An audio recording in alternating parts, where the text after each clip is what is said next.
بسم اللہ الرحمن الرحیم۔ معزز سامعین کرام، السلام علیکم۔ داستان اسلام یوٹیوب چینل پر خوش آمدید۔ اللہ پاک سے دعا ہے کہ آپ سب کو اپنی حفظ و امان میں رکھے اور درازی عمر بالخیر عطا فرمائے، آمین۔ سامعین کرام، اس ویڈیو کا عنوان ہے مصیبت سے متعلق آیات اور احادیث۔ مصائب و تکالیف و حوادث انسانی زندگی کا لازمی حصہ ہیں۔ اس فانی دنیا میں عمر کی کچھ ساعتیں عیش کے سائے میں گزرتی ہیں اور کچھ رنج کی دھوپ میں کٹ جاتی ہیں۔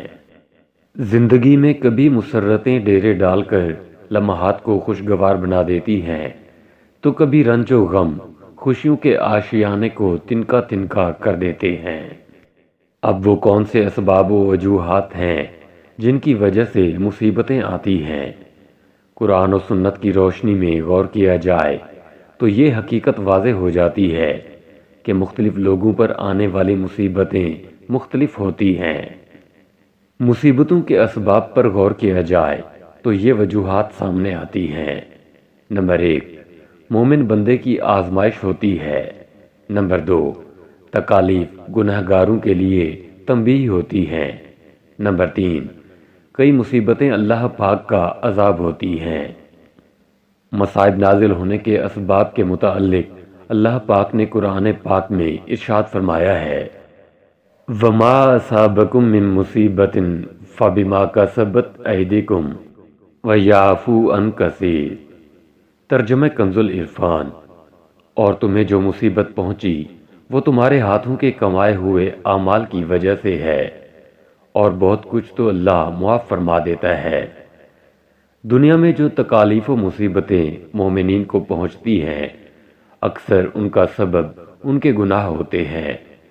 ان تکالیف کو اللہ پاک ان کے گناہوں کا کفارہ کر دیتا ہے، اور کبھی مومن کی تکلیف اس کے درجات کی بلندی کے لیے ہوتی ہے۔ اگر انسان اللہ پاک کی اطاعت کرے تو وہ ان مصیبتوں سے بچ سکتا ہے، جیسا کہ حدیث مبارکہ میں ہے۔ حضرت ابو ہریرہ رضی اللہ تعالیٰ عنہ سے روایت ہے، رسول کریم صلی اللہ علیہ وآلہ وسلم نے فرمایا، اے لوگو، تمہارا رب ارشاد فرماتا ہے، اگر میرے بندے میری اطاعت کریں تو میں انہیں رات میں بارش سے سیراب کروں گا، دن میں ان پر سورج طلوع کروں گا اور انہیں کڑک کی آواز نہ سناؤں گا۔ حضرت ابو موسیٰ اشعری رضی اللہ تعالیٰ عنہ سے روایت ہے، حضور پرنور صلی اللہ علیہ وآلہ وسلم نے ارشاد فرمایا، بندے کو جو چھوٹی یا بڑی مصیبت پہنچتی ہے وہ کسی گناہ کی وجہ سے پہنچتی ہے، اور جو گناہ اللہ معاف فرما دیتا ہے وہ اس سے بہت زیادہ ہوتے ہیں۔ پھر رسول اللہ صلی اللہ علیہ وآلہ وسلم نے یہ آیت تلاوت فرمائی، وَمَا أَصَابَكُم مِّن مُّصِيبَةٍ فَبِمَا كَسَبَتْ أَيْدِيكُمْ وَيَعْفُو عَن كَثِيرٍ۔ ترجمہ کنز العرفان۔ اور تمہیں جو مصیبت پہنچی وہ تمہارے ہاتھوں کے کمائے ہوئے اعمال کی وجہ سے ہے، اور بہت کچھ تو اللہ معاف فرما دیتا ہے۔ اللہ پاک ہمیں اپنی اطاعت کرنے اور گناہوں سے بچنے کی توفیق عطا فرمائے، ہماری مصائب سے حفاظت فرمائے اور آنے والے مصائب پر صبر کرنے کی توفیق عطا فرمائے۔ مصیبت سے متعلق آیت مبارکہ، وَلَنَبْلُوَنَّكُمْ بِشَيْءٍ مِّنَ الْخَوْفِ وَالْجُوعِ وَنَقْصٍ مِّنَ الْأَمْوَالِ وَالْأَنفُسِ وَالثَّمَرَاتِ وَبَشِّرِ الصَّابِرِينَ الَّذِينَ إِذَا أَصَابَتْهُم مُّصِيبَةٌ قَالُوا إِنَّا لِلَّهِ وَإِنَّا إِلَيْهِ رَاجِعُونَ۔ ترجمہ کنز العرفان۔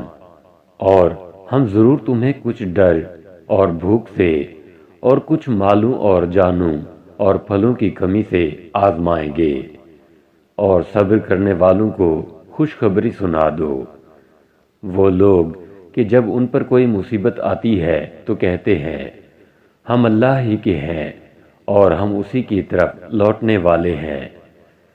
مصیبت کے بارے میں احادیث۔ حضرت جابر رضی اللہ تعالیٰ عنہ سے روایت ہے، حضور پرنور صلی اللہ علیہ وآلہ وسلم نے ارشاد فرمایا، قیامت کے دن جب مصیبت زدہ لوگوں کو ثواب دیا جائے گا تو آرام و سکون والے تمنا کریں گے، کاش دنیا میں ان کی کھالیں کینچیوں سے کاٹ دی گئی ہوتی۔ حضرت ابو سعید خدری رضی اللہ تعالیٰ عنہ سے روایت ہے کہ رسول اللہ صلی اللہ علیہ وآلہ وسلم نے ارشاد فرمایا، مومن کو کوئی کانٹا نہیں چبھتا یا اس سے زیادہ کوئی تکلیف نہیں ہوتی مگر اللہ پاک اس سے اس کا ایک درجہ بلند کر دیتا ہے یا اس کی بنا پر اس کا ایک گناہ مٹا دیتا ہے۔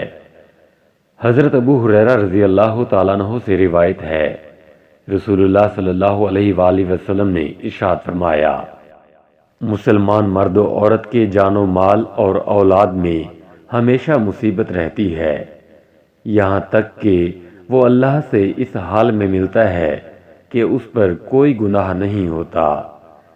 مصیبت پر صبر کے آداب۔ جب مصیبت پہنچے تو اسی وقت صبر و استقلال سے کام لیا جائے، جیسا کہ حضرت انس بن مالک رضی اللہ تعالیٰ عنہ سے روایت ہے، حضور اقدس صلی اللہ علیہ وآلہ وسلم نے ارشاد فرمایا، صبر صدمے کی ابتدا میں ہوتا ہے۔ حضرت مطرف رحمۃ اللہ تعالی علیہ کا بیٹا فوت ہو گیا، لوگوں نے انہیں بڑا خوش و خرم دیکھا تو کہا کہ کیا بات ہے کہ آپ غمزدہ ہونے کی بجائے خوش نظر آ رہے ہیں؟ فرمایا، جب مجھے اس صدمے پر صبر کی وجہ سے اللہ پاک کی طرف سے درود و رحمت اور ہدایت کی بشارت ہے تو میں خوش ہوں یا غمگین؟ امام محمد غزالی رحمۃ اللہ تعالی علیہ احیاء العلوم میں فرماتے ہیں، حضرت فتح موصلی رحمۃ اللہ تعالی علیہ کی زوجہ پھسل گئی تو ان کا ناخن ٹوٹ گیا، اس پر وہ ہنس پڑی۔ ان سے پوچھا گیا کہ کیا آپ کو درد نہیں ہو رہا؟ انہوں نے فرمایا، اس کے ثواب کی لذت نے میرے دل سے درد کی تلخی کو زائل کر دیا ہے۔ انا للہ و انا الیہ راجعون پڑھنے کے فضائل۔ ایک مرتبہ نبی اکرم صلی اللہ علیہ وآلہ وسلم کا چراغ بجھ گیا تو آپ نے انا للہ و انا الیہ راجعون پڑھا۔ عرض کی گئی، کیا یہ بھی مصیبت ہے؟ ارشاد فرمایا، جی ہاں، اور ہر وہ چیز جو مومن کو اذیت دے وہ اس کے لیے مصیبت ہے اور اس پر اجر ہے۔ ایک اور حدیث شریف میں ہے، مصیبت کے وقت انا للہ و انا الیہ راجعون پڑھنا رحمت الہی کا سبب ہوتا ہے۔ مصیبت میں صبر۔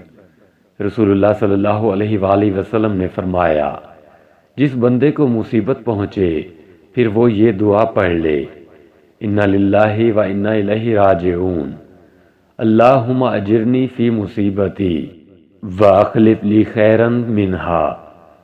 ہم اللہ پاک کے مال ہیں اور ہم کو اسی کی طرف لوٹنا ہے، اے اللہ پاک مجھے میری مصیبت میں اجر عطا فرما اور مجھے اس سے بہتر بدلہ عطا فرما۔ تو اللہ پاک اسے اس مصیبت کا ثواب عطا فرماتا ہے اور اسے اس سے بہتر بدلہ عطا فرماتا ہے۔ مصیبت چھپانے کی فضیلت۔ فرمان مصطفیٰ صلی اللہ علیہ وآلہ وسلم ہے، جس کے مال یا جان میں مصیبت آئی پھر اس نے اسے پوشیدہ رکھا اور لوگوں کو اس کی شکایت نہ کی تو اللہ پاک پر حق ہے کہ اس کی مغفرت فرما دے۔ اللہ پاک ہمیں عافیت عطا فرمائے، اور اگر مصائب و آلام آئیں تو ان پر صبر کرنے اور دین اسلام کے احکامات پر مضبوطی سے عمل پیرا ہونے کی توفیق عطا فرمائے، آمین۔